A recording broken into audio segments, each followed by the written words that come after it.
விழித்தெழுவாய்.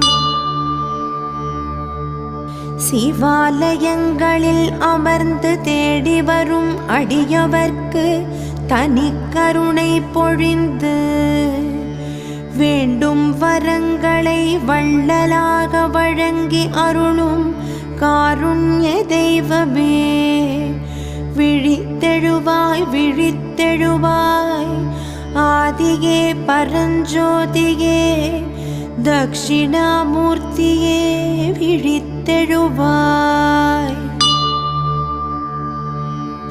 ஆலமரத்தின் கீழமர்ந்து நான் மறை 6 அங்கம் முதலானவை கற்றுணர்ந்த வல்லுணர்களுக்கு வேதங்களுக்கு அப்பாற்பட்டதாகியும்